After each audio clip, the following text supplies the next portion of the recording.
주님, 저희를 한 자리에 불러주셔서 감사드립니다. 주님의 거룩한 피와 부활의 권능으로 부르셔서 주 안에서 한 몸으로 예배드리며 또 서로를 섬기고 나누게 하시는 것을 주님 감사드립니다. 사랑하는 주님, 참으로 하나님께서 살아계신 것을 사람들이 확인할 수 없는 어두운 세대이고, 그리스도를 믿으라고 외치는 목소리들이 힘을 잃어가고 있는 세대입니다. 주님, 저희 교회가 하나님의 살아계심을 증거하는 교회가 되게 하여 주시기를 주님 간절히 소원합니다. 주님, 저희에게 주님을 사랑하는 것을 주님 알게 하여 주시기를 소원합니다. 주님의 사랑을 알게 하시고 또 주님을 사랑하는 법을 알게 하여 주시기를 소원합니다. 주님, 갓난 아이에서부터 몸이 쇠잔한 노년에 이르기까지 하나님을 섬기며 예배하고 하나님께 기도하고 주님의 말씀을 배우는 그 시간과 그 모든 나아가는 일들에 하나님 은혜를 허락하여 주시기를 소원합니다. 주님, 아이들이 하나님을 만나게 하여 주시기를 주님 간절히 소원합니다. 많은 고민과 갈등이 있는 청소년들이 세상에 무엇보다도 큰 것 같은 그 짐 앞에서 하나님의 도우심을 매일매일 경험할 수 있도록 주님 도우시기를 소원합니다. 주님, 노년에 계신 우리 권사님들이 기도할 때 하나님께서 생애 가운데 가장 가까이 그들과 함께 하시는 것을 주님 알게 하여 주시고 주님 그 마음에 기쁨이 가득 차게 하여 주시기를 주님 간절히 소원합니다. 주님, 저희 교회 가운데 이웃을 사랑하는 법을 알려주시기를 소원합니다. 하나님, 우리가 서로를 뜨겁게 사랑하는 것을 통하여서 이 세상이 그리스도께서 저들 가운데 함께 하는구나 배울 수 있도록 주님 도우시기를 소원합니다. 주님, 모든 가정들의 모든 부부 가운데, 부부의 삶 가운데 하늘의 거룩한 사랑을 부어주시기를 소원합니다. 주님, 날마다 부부의 사랑이 깊어지게 하여 주시고 또 거룩해지게 하여 주시고 아름다워질 수 있도록 주님께서 축복하여 주시기를 소원합니다. 주님, 말씀으로 함께 하여 주시고 성령으로 깨닫게 하여 주셔서 남편이 남편의 도리를 배우게 하시고 또 아내가 아내의 도리를 배울 수 있도록 주님의 은혜 가운데 젖어들게 하여 주시기를 소원합니다. 모든 가정들 가운데 있는 크고 작은 어려움들이 주님의 도우심으로 말미암아 회복되어 나가는 것을 믿고 소망하고 바라게 하여 주옵소서. 사랑하는 주님, 저희 청년들과 저희 청소년들 가운데 이웃과 이 나라의 어두움에 대하여 깊은 사랑과 책임감과 또 사명감을 가질 수 있도록 주님 은혜를 허락하여 주시기를 소원합니다. 주님, 이 땅의 백성들의 어려움을 보게 하여 주시고 우리 청소년들의 삶이 그 가운데 어떤 의미가 있는지를 주님 알게 하여 주시기를 소원합니다. 주님의 마음을 주시고 주님의 심장을 모든 청년들과 청소년들 가운데 허락하여 주시기를 소원합니다. 사랑하는 주님, 삶의 자리에 있는 모든 성도들, 그 처한 모든 삶의 자리를 축복하여 주시고, 새로운 길을 찾고 있거나 또 하고 있는 일에 분투하고 있는 모든 성도들을 주님께서 긍휼히 여기셔서 소망을 갖게 하시고 믿음을 갖게 하여 주옵소서. 하나님께서 들어 쓰시는 것을 보게 하여 주시고, 어떤 길을 통하여서 이웃을 사랑하며 하나님을 섬겨야 하는지를 주님 분명히 보여주시기를 간절히 소원합니다. 사랑하는 주님, 이제 모든 학업을 마치고 다시 돌아오게 은혜를 베풀어 주신 주님을 찬양합니다. 유선민 목사님, 주님께서 그 나아가는 길을 축복하여 주시고 8년 동안 하나님께서 베풀어 주신 그 은혜를 겸손히 갚을 수 있도록 주님 도우시기를 원합니다. 하나님의 주시는 힘으로 말미암아 이 교회 가운데 큰 유익을 끼칠 수 있도록 주님 저를 붙드시고 그 마음에 성령의 불이 항상 충만할 수 있도록 주님께서 축복하여 주시기를 소원합니다. 주님 출타 중이신 목사님 주님께서 붙드시고 그 가운데 하나님의 은총이 충만하게 하여 주시기를 소원합니다. 매일매일 주의 꼴을 먹이기 위하여 애쓰고 노력하는 모든 교육자들 가운데 하나님 기쁨이 충만케 하여 주시고 그 섬기는 그 모든 수고 가운데 지치지 아니하도록 주님 축복하여 주시기를 소원합니다. 특별히 생명의 역사를 왕성하게 주님 우리 가운데 허락하여 주시는 것을 감사드리고 증거하는 입술을 붙들어 주시기를 소원합니다.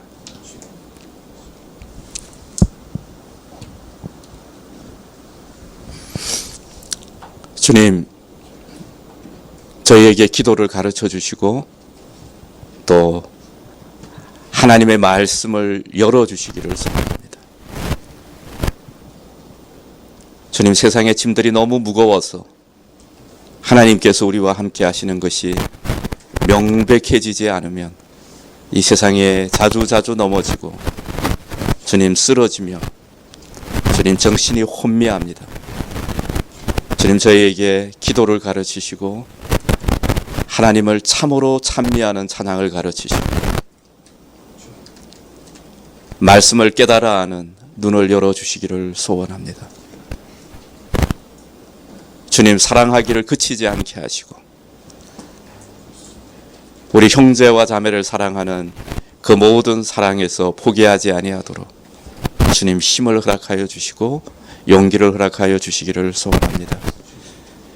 주님 저희가 예배로 나아갈 때마다 하나님께서 우리와 함께 하시기를 간절히 소원합니다. 예수 그리스도의 이름으로 기도합니다.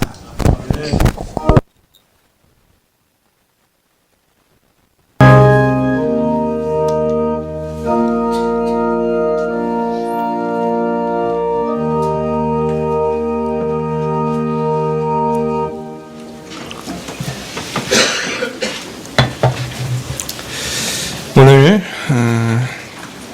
말씀은 시편 60편입니다. 시편 60편입니다. 제가 가진 성경으로는 구약 844페이지입니다. 시편 60편입니다.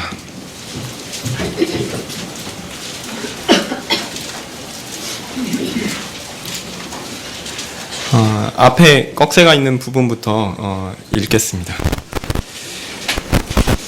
다윗이 교훈하기 위하여 지은 믹담, 영장으로 수산에두새에 맞춘 노래.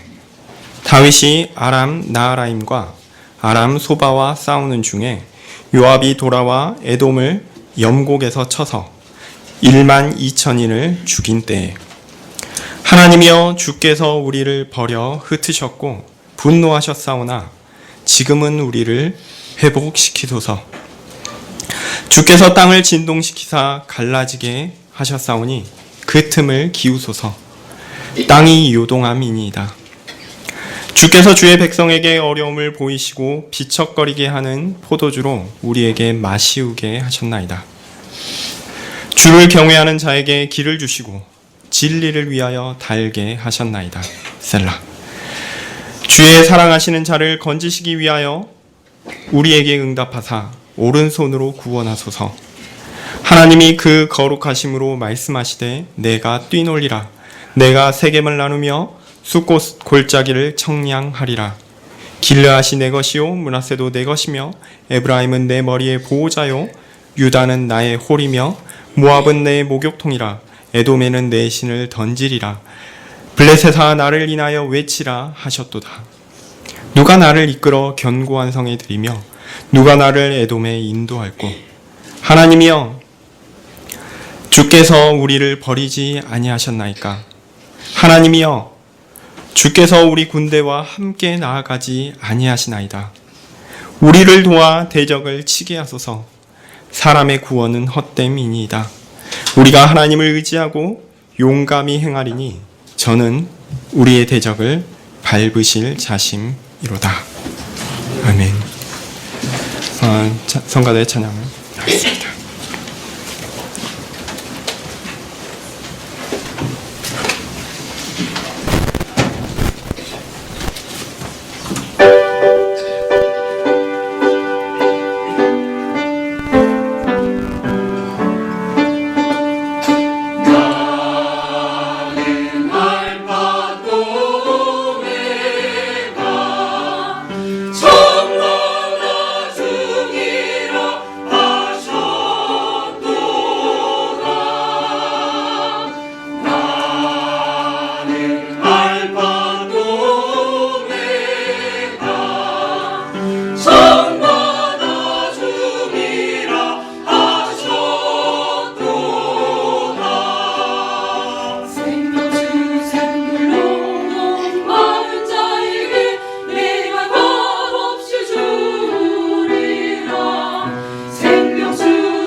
네, 찬양 감사드립니다.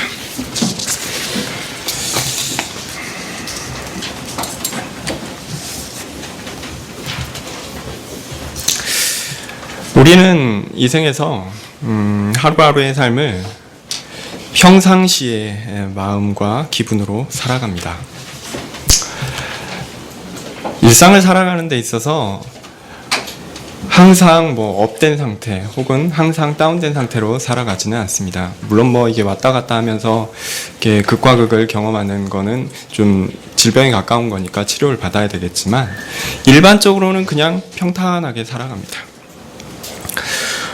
가끔 흥분되는 어떤 일이 일어났다고 해서 그 일에 대한 기대로 기쁘기도 하고 슬프기도 합니다. 그러나 막상 그런 일이 일어났다고 해서 그렇게 바라고 소망하던 일이 이루어지거나 아니면 실패했다고 해서 당장 우리의 삶의 하루하루가 구체적으로 어떻게 변화를 겪는 것은 아닙니다. 제가 박사학위를 받던 날도 그랬습니다. 아침에는 긴장하면서 갔어요. 가서 학위식을 하고 돌아왔는데 이제 한국 들어갈 짐들을 정리해야 됐습니다. 열심히 밤 12시까지 정리를 했습니다. 변화가 없더라고요. 그 다음 날도 똑같은 일상이 진행됐습니다. 얼마 전에 대통령 선거가 있었으니까 대통령 선거할 때도 그렇죠. 내가 지지하는 사람이 대통령이 되었으면 좋겠다. 혹은 내가 이 사람은 안 됐으면 좋겠다.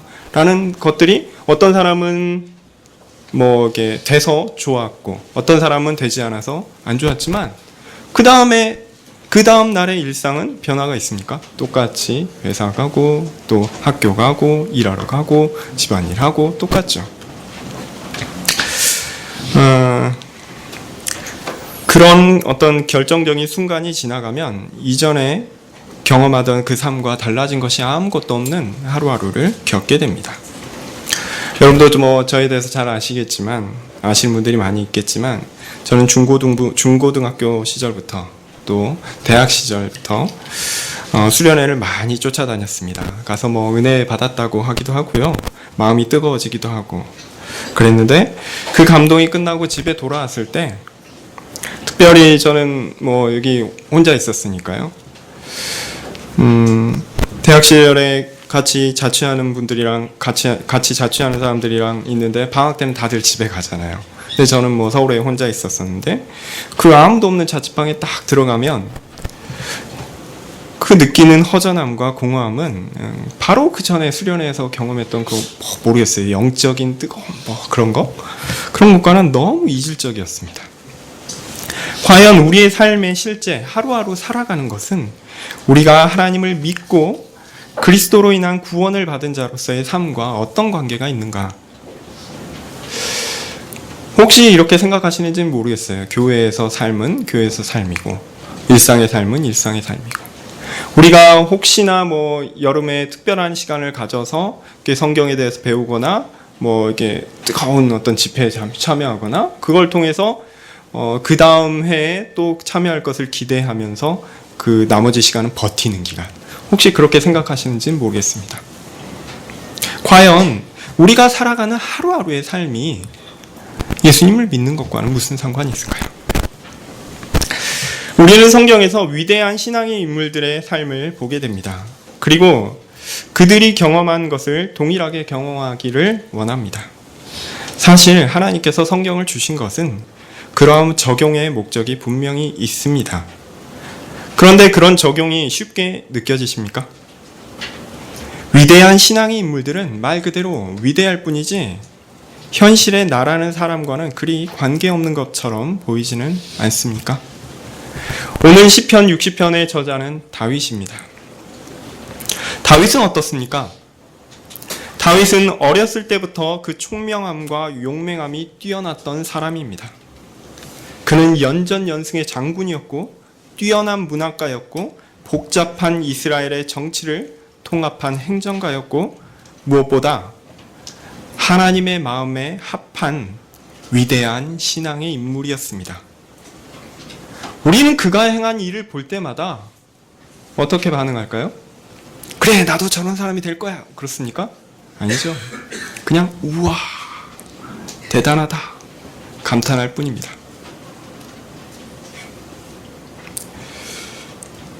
다윗이 왕이 된 것이 몇 살인지 혹시 아십니까? 네? 30? 네, 아마 그럴 겁니다. 저는 그 나이보다 훨씬 많습니다. 여러분들은 저보다 나이 많은 분들이 많지만 뭐 하셨습니까? 다윗은 이랬네요. 다윗은 영웅이에요, 영웅. 다윗은 우리가 바라보아야 하는 어떤 이상입니까? 우리는 다윗이 되어야 하나요? 과연 성경이 다윗에 대해서 알려주는 것은 무엇입니까? 과연 다윗이 믿음의 본, 신앙의 본으로서 역할을 우리에게 할 수가 있는 것입니까? 우리는 다윗을 통해서 어떤 유익을 얻을 수 있는 건가요? 다윗은 우리 같은 평범한 사람에게 모범이 될 수 있을까요? 그가 살아가는 하루의 삶은 우리와 너무 다른 것이라 혹시 우리에게는 별로 도움이 안 되는 것은 아닐까요? 만약 도움이 되지 않는다고 하면 다윗이 썼다라고 하는 시편은 이렇게 줄을 그어야죠. 아, 이거는 우리가 별로 상관없음. 다 이렇게. 그렇게 보면 시편에 아마 5분의 4가 날아갈 겁니다. 오늘 살펴볼 시편 60편은 이러한 위대한 인물인 다윗의 일상적인 모습을 살펴볼 수 있는 본문입니다. 그리고 이 시편은 우리가 성경을 어떻게 보아야 하는가도 알려줍니다. 본문의 배경은 사무엘하 8장입니다. 다윗의 전쟁에 대한 이야기인데요. 이스라엘이 이렇게 가운데 있으면 동쪽에 모압, 북쪽에 아람, 그리고 서쪽에 블레셋, 그리고 남쪽에 에돔을 정복한 그의 군사적 업적에 대하여 설명됩니다. 그러니까 동서남북에 있는 사방의 적들을 진압한 영웅의 면모를 잘 보여줍니다. 이제 다윗의 나라는 내부와 외부에서도 안정을 이루게 됩니다. 물론 서쪽의 다른 적, 암몬의 정복은 구분되어서 후에 기록됩니다. 이 사건은 바세바 사건하고 연관되어 있기 때문에 구분되어서 기록되었습니다.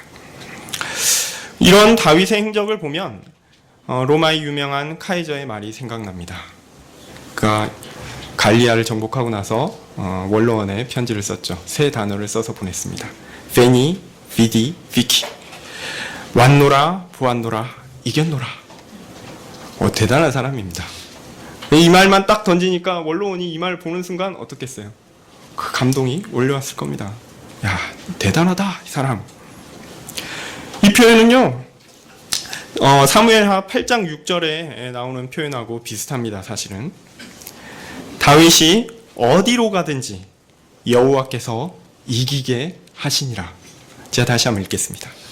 다윗이 어디로 가든지 여호와께서 이기게 하시니라. 이 표현은 그냥 할 말을 있게 합니다. 그런 다윗을 우리는 과연 모범으로 삼을 수 있을까요? 아니, 하는 싸움마다 이긴다는데 도대체 여러분 중에 그런 분이 계십니까? 뭐 시험만 보면 1등하고 뭐 체육만 하면 무조건 1등하고 뭐 하면 무조건 합격하고 그렇습니까? 여러분 실패하신 분들은 다윗하고 상관없는 그런 존재입니까? 아니, 다윗과 같이 이렇게 완벽한 사람은 어디 있을까요? 그런데 오늘 본문 시편 60편은 그 영웅적 서술의 뒷이야기를 알려주고 있습니다. 성경을 읽다 보면 이제 이런 부분을 가끔 발견하게 되는데 이럴 때 기쁨이 있습니다. 왜냐하면 성경의 진술을 단편적으로 보지 않고 더욱 사실적으로 그리고 정확하게 이해할 수 있기 때문입니다. 그리고 더하여 직접 우리와 적용시킬 수 있는, 관계시킬 수 있는 일이기 때문입니다. 제가 이제 본문 이야기를 말씀드리려고 합니다. 그리고 시편을 읽으실 때 앞에 그 한글 성경은 꺽쇠로 해서 이게 나온 부분이 있는데요. 제목이라고 보통 얘기하는데요. 이 부분은 성경 히브리어 본문에 원래 있는 겁니다. 있는 거니까 읽으실 때 이 부분을 빼놓고 읽지 마시고요. 되도록이면 같이 읽으시기 바랍니다. 물론 교동문 할 때는 제 생각엔 빼는 게 좋은 것 같아요. 그렇지만 성경을 시편을 읽고 공부할 때는 꼭 빼먹지 말고 읽으셨으면 좋겠습니다. 제가 오늘 본문을 다룰 때는 개역 성경을 볼 건데요. 개역 개정판을 제가 좀 볼 건데 혹시 개역 성경 가지고 계시는 분과 단어 표현이 약간 다를 수 있습니다. 그러나 이해해 주시고 들어주십시오. 먼저 제목을 읽습니다. 다윗이 교훈하기 위해 지은 믹담, 인도자를 따라 수산 에두세에 맞춘 노래. 다윗이 아람 나하라임과 아람 소바와 싸우는 중에 요압이 돌아와 에돔을 소금 골짜기에서 쳐서 12,000명을 죽인 때 다윗이 아람 나하라임과 아람 소바와 싸우는 중에 경험이 배경입니다. 그러니까 다윗의 대적은 두 부류가 있었죠. 하나는 아람 나하라임이 있었고요. 하나는 아람 소바가 있었습니다. 이 두 대적을 다윗이 어떻게 대응했냐면 또 두 패로 나눈 것 같습니다. 하나는 다윗이 직접 통솔했고요. 하나는 요압이 통솔했습니다. 그래서 두 진영으로 나눠서 싸울 테니까 여기도 두 진영으로 나눠서 싸운 거죠. 그래서 이 전쟁은 다윗이 아마 아람 나하라임 혹은 아람 소바와 1대1로 싸우고 있었어요. 그런데 갑자기 누가 다윗의 전쟁에 개입을 하게 되냐면 에돔이 개입하게 됩니다. 에돔이 다윗이 전쟁하고 있는데 에돔이 개입하게 해서 다윗은 지금 어떻게 싸우는 거죠? 1대2로 싸우게 되는 겁니다. 그러니까 굉장히 불리한 상황에 처해지게 된 거죠. 그런데 그 와중에 그 다윗의 진영이었던 요압이 다윗이 어려움에 빠져 있을 때 에돔을 쳐서 12,000명을 죽이고 그 전쟁을 승리로 이끌게 되는 그것이 이 시편의 배경입니다. 그러니까 이 시편은 다윗이 에돔으로 인해서 고전하고 있는 상황을 표현하고 있음을 꼭 기억하셨으면 좋겠습니다. 예, 대강 배경에 대해서 제가 말씀드렸는데 2대2로 싸우고 있었는데 다윗이 에돔이 개입해서 다시 2대1이 되니까 어려움이 당하고 있었고 그것 때문에 굉장히 큰 어려움 가운데 있었는데 어떻게 했다고요? 요압이 와가지고 도와줘서 이겼다라는 거죠. 그 고전하고 있는 상황에 대해서 고전하고 있는 상황 가운데 있는 것을 표현한 것입니다. 1절 2절 제가 읽겠습니다. 하나님이여 주께서 우리를 버려 흩으셨고 분노하셨사오나 지금은 우리를 회복시키소서. 주께서 땅을 진동시키사 갈라지게 하셨사오니 그 틈을 기우소서. 땅이 흔들림이니이다. 다윗은 지금 전쟁 가운데 어려움을 겪고 있습니다. 그는 하나님께서 자신을 버리셨고 분노하셨다고 고백하고 있습니다. 즉 전쟁의 패배의 위험에 있다는 것이죠. 앞서 그 배경이 되는 사무엘하 8장의 뒷이야기를 우리는 여기서 보게 됩니다. 사무엘하 8장에는 어떤 이야기만 나오죠? 승리한 결과만 나오고 있습니다. 우리는 그 과정이 어떠했는지 잘 알지 못하지만 그래서 연전연승의 다윗만 보게 되지만 이 본문에서 우리는 다윗의 인간적인 패배 앞에서 두려워하는 면을 볼 수 있게 됩니다. 그는 전쟁 가운데 하나님께서 돕지 않으신다라는 것을 보고 있었습니다. 하나님께서 이스라엘 군대를 흩어버리고 패배 가운데 던져놓은 것 같았습니다. 2절에 표현한 것처럼 하나님께서 땅을 진동시켜 갈라지게 하시는 것처럼 끔찍한 상황에 있었습니다. 하나님께서 마치 사람들이 지진이 일어나면 어떻습니까? 움직이지 못하고 오히려 땅이 갈라지면 어떻습니까? 그곳에 빠지죠. 죽게 되죠. 마치 그런 상황처럼 이스라엘을 죽음 가운데 던져놓은 것 같은 그런 상황으로 몰아갔다라는 거죠. 여기서 우리는 두 가지를 생각해 볼 수 있습니다. 먼저 전쟁의 패배는 적군으로 말미암은 것이 아니라는 사실입니다. 하나님께서 분노하셨고 땅을 진동시키신 것입니다. 그러니 승리를 위하여 필요한 것은 적군에 대한 바른 대응이 아니라 하나님께서 우리를 위하여 움직이시는 것입니다. 물론 최선을 다해 전략을 짜고 적재적소에 사람과 무기를 배치하여 최선의 전투를 해야 합니다. 그러나 그것이 전쟁의 승패를 결정하는 결정적인 요인은 아닙니다. 왜냐하면 누구도 하나님을 이길 수 없기 때문입니다. 특별히 하나님의 백성의 전쟁은 더욱 그러합니다. 전쟁에서 가장 중요한 것은 대적에 대항하는 군사적 능력이 아니었습니다. 바로 하나님께서 그 전쟁을 이기게 하시는가 그렇지 않은가 그 문제입니다. 근데 다윗은 지금 하나님께서 이 전쟁을 이기게 하지 않으신다. 하나님께서 이 전쟁을 지게 하신다 라고 느끼고 있었습니다. 둘째로 하나님께서 진노하셨다라고 하는데 그 이유는 본문에 드러나지 않습니다. 다만 사람들은 하나님을 진노하게 하는 것은 뭐죠? 죄입니다. 죄니까 다윗이나 혹은 그의 군대가 어떤 범죄를 행하지 않았나 생각하기도 합니다. 물론 그런 가능성이 없는 것은 아니지만 우리가 성경을 볼 때 확실하지 않은 것은 그냥 확실하지 않은 채로 남겨두는 것이 좋겠습니다. 그리고 우리는 모두 구원받은 의인이지만 동시에 이 생에서 죄를 짓고 사는 죄인이기 때문에 무슨 좋지 않은 일이 발생할 때 하나님의 진노라고 느끼며 자신의 죄를 돌아보는 일은 뭐 당연한 일이죠. 당연한 일이지만 나는 죄가 없으니 하나님이 나를 반드시 도와야 해, 이렇게 이야기할 수 있는 사람은 아무도 없습니다. 그런 면에서 과연 왜 하나님이 진노하셨는가라는 것들을 우리는 항상 궁금해하며 잘 모른 채로 있게 되는 것이 그 일반입니다. 그러나 저는 이 본문에서 다윗은 하나님의 진노를 전혀 예상치 못했던 패배의 위험 가운데 있었다라고 생각합니다. 그러니까 쉽게 말씀드려서 다윗은 당황했습니다. 이 전쟁은 분명히 이겨야 될 전쟁이고 하나님께서 분명히 승리하게 해주신다라고는 약속을 주신 전쟁이었는데 이 전쟁에서 다윗은 어떤 상황이죠? 패배의 위기 가운데 있습니다. 그러니까 다윗은 당황했습니다. 이게 무슨 일이지? 그 당황함 속에서 다윗은 혼란을 겪고 있습니다. 우리가 경험하는 이생의 삶에서 온갖 어려움들이 많이 있습니다. 그런 것 모두가 분명 우리의 죄로 말미암은 것이다, 이렇게 말할 수 있기는 합니다. 왜냐하면 우리가 부족하니까요. 우리가 완벽하지 않으니까요. 그렇게 말할 수 있기는 합니다만 구체적으로 어떤 죄 때문에 그런 일이 발생한 것이다, 이렇게 말하기는 어려운 것이 사실입니다. 사실 말할 수도 없습니다. 왜냐하면 항상 죄를 짓거든요. 우리의 죄를 지은 만큼 벌을 받는다면 어떨까요? 우린 이 자리에 있을 수 없습니다. 네. 그게 솔직한 이야기죠.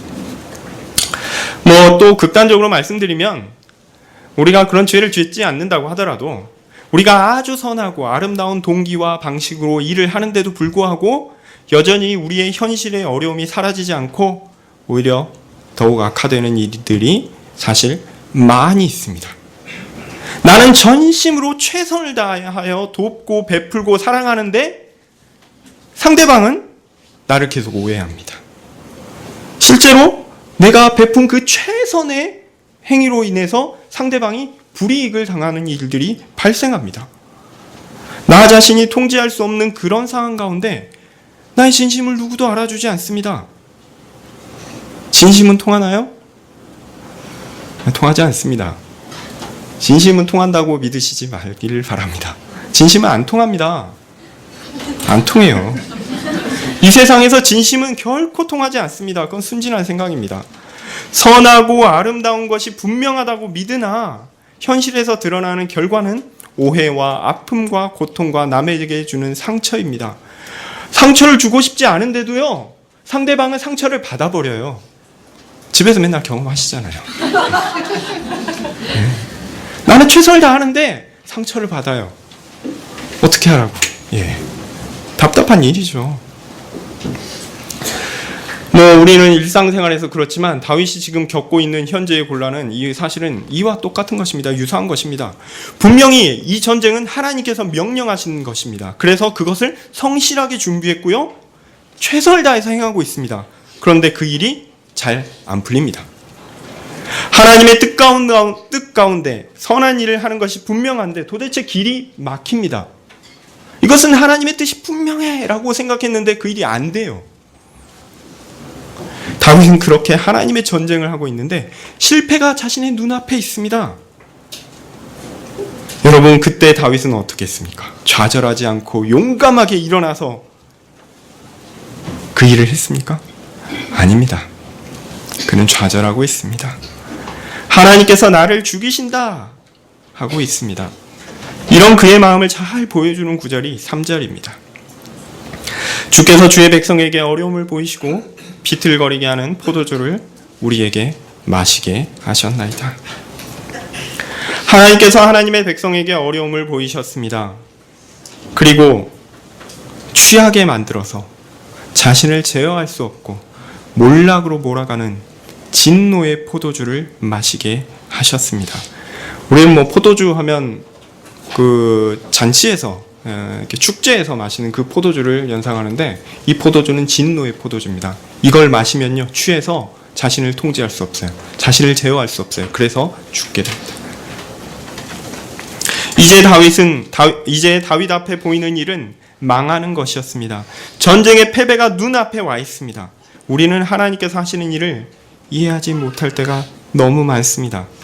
보통 선한 마음으로 하지 않을 때는 하나님께서 턱 하고 막으시면 맞아 이게 나쁜 일이지, 하나님께서 나의 이런 악한 마음을 아시고 나를 죄 짓지 않도록 막으시는구나, 감사합니다, 이렇게 할 수 있죠. 네, 그런 일들이 많이 있습니다.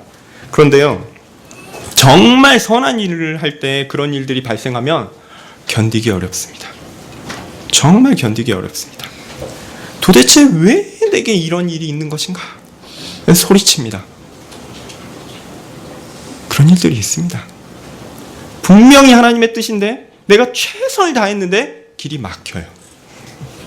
다윗은 그런 절망 앞에서 기도했습니다.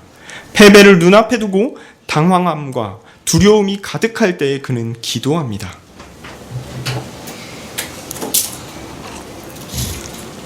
그리고 그 기도는 먼저 하나님의 약속에서 시작합니다.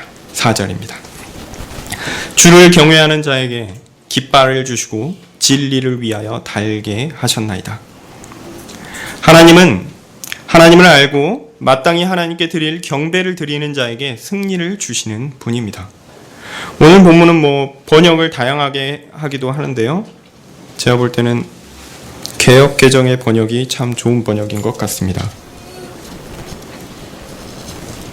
네, 개역판도 똑같습니다.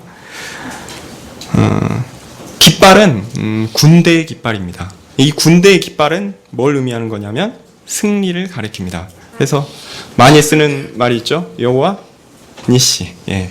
깃발의 여호와의 깃발, 혹은 깃발의 여호와. 여호와께서 승리를 주신다, 이 말이죠. 그러니까 이 구절은 하나님께서 하나님을 바르게 알고 섬기는 자에게 승리를 주신다라는 구절입니다. 그 승리는 진리, 곧 우리 하나님께서 참 하나님이시오, 그 하나님은 모든 만물을 다스리시는 하나님이시다. 그리고 하나님을 섬기는 자에게 반드시 참 승리가 있다라는 사실을 가리킵니다. 그러니 본 구절은 하나님께서 전쟁을 이기게 하신다라는 객관적인 약속을 가리킵니다. 그리고 나서 간구의 구체적인 내용이 나옵니다. 5절입니다. 주께서 사랑하시는 자를 건지시기 위하여 주의 오른손으로 구원하시고 응답하소서. 이제 다윗은 하나님께서 움직이시기를 구하고 있습니다. 하나님께서 이기게 하신다는 약속을 주셨으니 이제 그 일을 자신의 눈앞에 보여달라는 것입니다. 주의 오른손으로, 곧 하나님의 능력으로 이 패배의 순간에서 자신을 구하여 달라 간구하고 있습니다. 다윗은 힘을 얻어 이제 구체적으로 하나님께서 자신에게 주신 약속을 더욱 언급합니다. 6절입니다. 하나님이 그의 거룩하심으로 말씀하시되 내가 뛰놀리라, 내가 세겜을 나누며 쑥곡 골짜기를 측량하리라. 세겜은 이스라엘 가운데 이스라엘 옆에 흐르는 강이 뭐죠? 요단강입니다. 세겜은 요단강 서편입니다. 요단강 서편, 그리고 서편입니다. 그 다음 쑥곳은 요단강 동편입니다. 그러니까 그리고 측량한다는 것은 뭐죠? 거의 재고, 이 땅은 내 거야 그러면서 재는 겁니다. 그리고 그 이야기는 그래서 그곳에서 자유롭게 다니며 다스린다라는 것을 가리킵니다. 그러니까 요단강 동쪽과 서쪽을 전부 다 정복해서 자기 것으로 갖는다, 이것을 가리킨다는 거죠. 그러니까 그곳을 정복하는 것은 하나님께서 다윗에게 주신 계획이었습니다. 7절입니다. 길르앗이 내 것이요 므낫세도 내 것이며 에브라임은 내 머리의 투구요 유다는 나의 규이며. 길르앗은 요단강 동편을 가리킵니다. 그리고 므낫세는 요단강 동편과 서편을 넓게 이렇게 나누고 있는 가운데 있는 지파고요. 에브라임은 요단강 서편의 중부의 넓은 땅을 차지한 지파입니다. 그리고 유다는 요단강 서편의 남부의 넓은 지역을 가리킵니다. 이 모든 것은 이스라엘 지파를 가리키는 겁니다. 그러니까 이 이스라엘 모든 지파, 그 요단강 서편과 또한 요단강 동편의 모든 땅을 가리키는 것입니다. 그 모든 것은 누구의 것입니까? 하나님의 것입니다. 그리고 특별히 유다는 왕의 지팡입니다. 왕의 지팡이, 곧 왕으로서 그 나라를 다스리는 것이 유다 지파라는 거죠. 곧 누굽니까? 다윗입니다. 그러니까 하나님께서 이스라엘에게 어떤 땅을 소유하게 하실 것인지 약속하신지 다윗은 분명히 알고 있었고요. 다윗은 자신이 하나님의 택한 유다 자손으로서 또한 왕으로서 이 일들을 행할 것이다라는 것들을 분명히 알고 있었습니다. 또한 8절입니다. 모압은 나의 목욕통이라 에돔에는 나의 신발을 던지리라 블레셋아 나로 말미암아 외치라 하셨도다. 여기까지가 약속인데요. 하나님은 모압을 목욕통으로 만들었습니다. 에돔에는 신발을 던집니다. 블레셋은 외칠 것입니다. 모압은 이스라엘의 동편에 있었고요. 에돔은 남편에, 블레셋은 서편에 있었습니다. 하나님은 그 자들을 치시고 다윗으로 하여금 이기게 하셨습니다. 그러니까 아까는 길르앗 얘기할 때는 이스라엘 내부 지파 얘기한 거고요. 그 다음에 이제 모압부터 얘기하는 것은 이스라엘 외부 모든 것들을 이기게 하시겠다라는 약속이 있죠. 이제 9절에서는 현실 상황으로 좀 돌아옵니다. 누가 나를 이끌어 견고한 성에 들이며 누가 나를 에돔에 인도할까? 이 9절에서 하나님께서 그렇게 자신에게 주신 약속을 보고 또 자신의 전쟁 상황을 다윗의 전쟁 상황을 우리는 지금 엿볼 수 있는 것입니다. 하나님께서 에돔까지 정복하도록 하겠다라는 약속을 하셨다라는 거죠. 그러니까 에돔과의 전쟁은 하나님의 뜻에 있었다라는 것이다. 뜻에 있었다라는 것을 다윗은 고백하고 있습니다. 그러니까 다윗은 지금 아람 소바나 혹은 아람 나하라임 그리고 에돔 같이 연결되어 있는데 그 민족들과 전쟁을 벌이고 있는 것입니다. 근데 그 전쟁 가운데 누구로 인해서 어려움을 당하고 있었다고요? 에돔으로 말미암아 어려움을 당하고 있었다고요? 근데 그 상황에서 하나님께서 주신 약속은 뭐였냐면 그 에돔도 다 이기는 거였어요. 이기는 거였어요. 그게 하나님의 분명한 약속이었는데 지금 상황은 어떻죠? 지고 있는 거예요. 그러니까 10절이 나옵니다. 하나님이여 주께서 우리를 버리지 아니하셨나이까. 하나님이여 주께서 우리 군대와 함께 나아가지 아니하시나이다. 다윗은 현재 상황을 하나님께 아뢰고 있습니다. 하나님께서 우리를 버리셨습니다. 하나님은 우리 군대와 함께 계시지 않습니다. 여러분, 다윗이 하나님께서 주신 약속을 가지고 있었다라는 것을 기억하셨으면 좋겠습니다. 그런데 그가 지금 패배의 위협 가운데 있다는 것입니다. 그리고 이는 그들의 어떤 구체적인 죄 때문에 발생했다라기보다 잘 모르겠는데 왜 어떻게 이런 일이 발생했는지 잘 모르겠는데 어쨌든 하나님께서 그렇게 하셨다는 겁니다.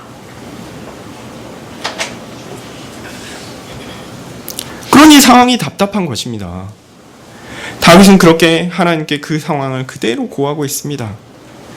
다윗은 그가 처한 상황을 이해할 수 없었습니다. 아니 어떻게 그런 일이 발생할 수 있고 어떻게 그 상황에서 헤어나올 것인지 다윗은 전혀 알지 못합니다. 그래서 답답합니다. 아니 오죽하면 하나님의 세운 백성의 왕이라는 자가 하나님께서 우리를 버리셨다라고 말하고 있겠습니까? 다윗이 한 말입니다. 뭐 하나님과 상관없는 자가 한 말이 아니고요. 하나님이 우리와 함께 하신지 않는다 이렇게 말하고 있습니다. 이 사람이 누굽니까? 다윗입니다. 그의 인생 가운데 항상 하나님의 함께 하심을 경험하던 자요, 능력 있던 자요, 하나님을 잘 알고 경험하며 그 시대, 아니 지금까지 모든 하나님의 백성들 가운데 가장 하나님을 잘 알고 경험했다고 할 만한 그가 지금 이런 상황에 있는 것입니다.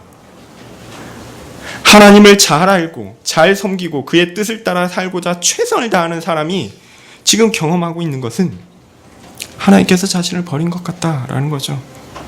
하나님이 함께 하시지 않는 것 같다라는 상황입니다. 아니 하나님께서 함께 하신다면 도대체 왜 이런 일이 발생하는가? 아니 하나님은 도대체 인간인 나보다 더 지혜가 없으신 것은 아닌가라는 그런 의심과 답답함을 우리는 항상 가지고 있습니다. 아니 하나님 생각해 보십시오. 에돔이 올 때 그 앞에 뭘 놔가지고 넘어지게 하고 못 오게 하고 그래서 나로 전쟁을 이기게 해야 될 것 아닙니까? 근데 상황은 어떻습니까? 자신이 했던 계략이 다 실패하고 지금 죽게 생긴 거죠. 답답합니다. 하나님이 도대체 나보다 이게 떨어지시는 거 아닌가? 여러분 그런 생각할 때 많으시잖아요.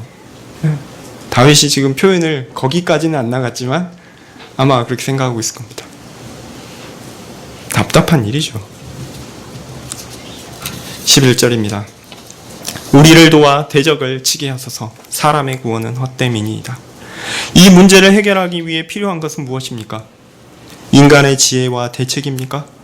물론 최선을 다해 해결책을 찾아야 합니다. 모든 가능성을 다 찾아보고 확률을 따져보고 어떤 것이 가장 지혜로운 것인가 고민해야 합니다. 하나님의 뜻을 구한다며 멍청하게 가만히 앉아있는 것은요, 어리석은 것입니다. 물론 기도를 해야겠지만 최선을 다해서 우리는 길을 찾아야 합니다. 하나님은 오히려 그냥 가만히 있는 경우에 그냥 가만히 내버려 두시는 것 같아요. 네. 그래서 스스로 이게 아닌가 하면서 일어나서 뭔가를 할 때까지 그냥 내버려 두시는 일들도 많이 있습니다. 우리는 최선을 다해서 내가 할 수 있는 일이 무언가 찾아야 합니다. 반드시 찾아야 합니다. 그러나 또한 분명히 알아야 합니다.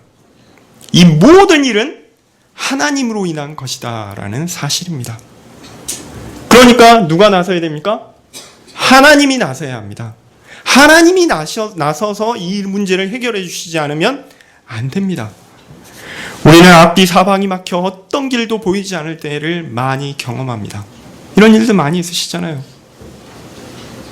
그런데 갑자기 전혀 생각하지 못했던 방식으로 자신이 생각했던 것과는 전혀 다른 길로 해결되기도 합니다. 하나님은 분명히 도우십니다. 다만 그 도우는 방식과 때와 모든 것들을 인간이 먼저 인지하지는 못한다라는 것이죠. 우리가 알 수 있는 그것을 넘어서 하나님은 일하십니다. 우리는 그저 하나님께서 도우신다, 하나님께서 지키신다, 하나님께서 이기게 하신다라는 약속만 기대할 뿐입니다. 그러니 하나님께 도움을 요청하는 것은 매우 지혜로운 것입니다. 사람이 혼자 하나님 없이 할 수 있다 생각하는 것은 정말 어리석은 것입니다. 12절입니다. 우리가 하나님을 의지하고 용감하게 행하리니 그는 우리의 대적을 밟으실 이심이로다. 다윗은 지금 패배의 위기가 하나님으로 인한 것이니 하나님께서 이길 수 있게 해달라 그렇게 구하고 있습니다. 그런 이유에서 다윗은 하나님을 의지하고 용감하게 행할 것입니다. 좌절 가운데 실망하여 엎드려 아무것도 아닌 것이 되지 않습니다. 하나님의 약속을 의지하고 믿고 나아갑니다. 그때 하나님이 어떻게 하셨는지 아십니까? 아람과 다윗이 싸우고 있을 때, 에돔으로 인해서 다윗이 굉장히 곤란히 겪고 있을 때, 저 먼 곳에서 모래바람과 먼지바람을 쫙 일으키며 요압이 왔습니다. 다윗이 전혀 예상치 못한 그곳에서 요압이 와서 소금 골짜기에서 12,000명의 에돔을 치며 다윗을 승리로 이끌었습니다. 하나님은 그렇게 다윗에게 요압을 보내어 절대절명의 위기에서 벗어나도록 도우셨습니다. 이것은 다윗이 전혀 예상치 못했던 것이었습니다. 다윗은 그냥 나가서 싸우면 다 이기는 그런 동화 속의 인물이 아니었습니다. 전투에서 목숨의 위협을 경험하고 패배의 위기 가운데 두려워하며 하나님께 매달린 정말 연약한 인간이었습니다. 그렇기 때문에 우리는 다윗을 우리의 모범으로 삼을 수 있습니다. 우리도 그와 같이 하나님께서 분명히 우리를 붙드신다, 지키신다, 도우신다, 함께 하신다 약속을 하나님 말씀을 통해서 받았습니다. 그러나 우리의 현실의 삶은 자주 앞이 보이지 않습니다. 아무것도 나를 돕지 않는다 생각하며 살아갈 때가 많습니다. 눈물로 하나님께 도움을 요청하지만 하나님은 외면하시는 것 같습니다. 그래서 성경이 여러 증거를 대며 하나님께서 나를 도우신다, 함께 하신다 하지 않았습니까? 라고 하나님께 외칩니다. 때로 우리의 죄를 보고 회개하며 하나님께 나아가기도 합니다. 그래도 하나님께서 우리의 눈에 보이지 않습니다. 절망스럽죠? 안타깝죠? 답답하죠? 그런데 신자의 삶은요, 원래 그런 것입니다. 원래 그렇습니다. 제가 이 문제를 해결하기 위해 어떤 대답을 드리면 좋겠는데 원래 이런 거예요. 답답한 것이 우리의 현실입니다. 제가 이 이상의 답을 드릴 수가 없어요. 성경이 그걸 얘기하지 않기 때문에. 이 우리의 삶이 그런 겁니다. 답답해요. 안 돼요. 다윗이 그것을 경험했습니다. 그러나 하나님은 우리의 눈에 보이지 않게, 우리의 예상과는 다르게, 전혀 우리가 알지 못했던 방식으로 우리를 도우십니다. 이것을 믿고 의지하십시오. 하나님은 절대절명의 위기에 요압과 같은 이를 우리를 위해 보내실 것입니다. 다윗에게 요압을 보내셨던 것처럼 우리에게 어떤 사람과 어떤 상황과 어떤 일들을 보내실 것입니다. 다만 우리는 하나님을 의지하며 하나님의 도우심을 구하며 평생을 살게 될 것입니다.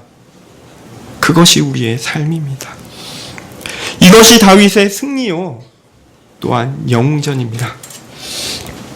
하늘나라에서 우리는 이렇게 우리가 답답한 가운데 하루하루의 삶을 살았을지라도 하늘나라에서 우리는 우리에 대한 기록들을 읽게 될지 모르겠습니다.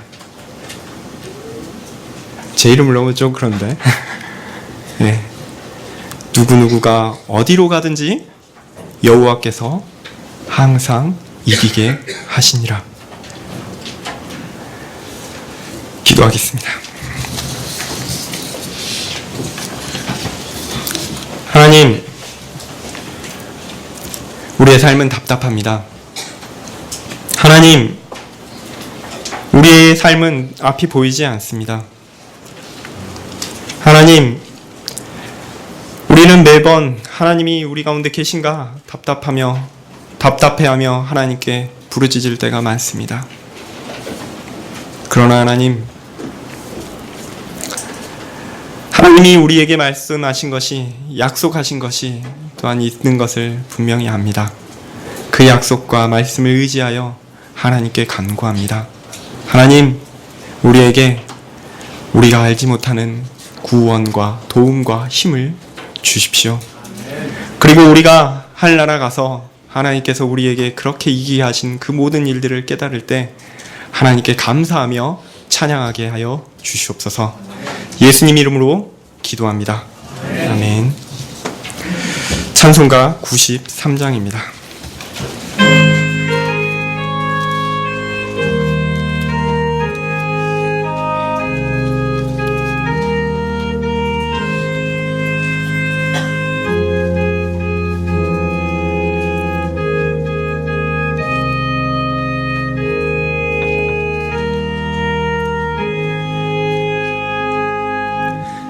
예수는 나의 힘이요 내 생명 되시니 구주 예수 떠나가면 죄 중에 빠지리 눈물이 앞을 가리고 내 맘에 근심 쌓일 때 위로하고 힘 주시니 주 예수. 예수는 나의 힘이요 내 친구 되시니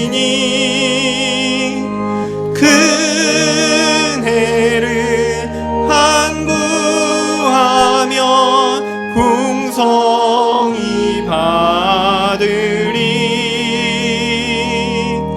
햇빛과 비를 주시니 주수할 곡식 많도다 귀한 열매 주시는 이 주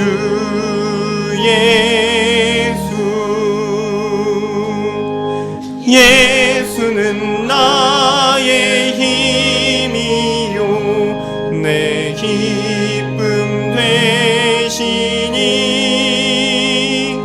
그 명령을 준행하여 늘 충성하겠네 주야로 보호하시며 바른 길 가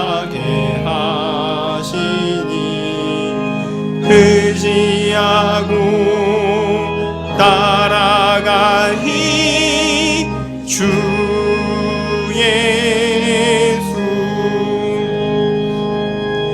예수는 나의 힘이요 내 소망 되시니 이 세상을 떠나갈 때 곧 영생 얻으리 한없는 복을 주시고 영원한 기쁨 주시니 나의 생명 나의 기쁨 주 예수. 기도하겠습니다.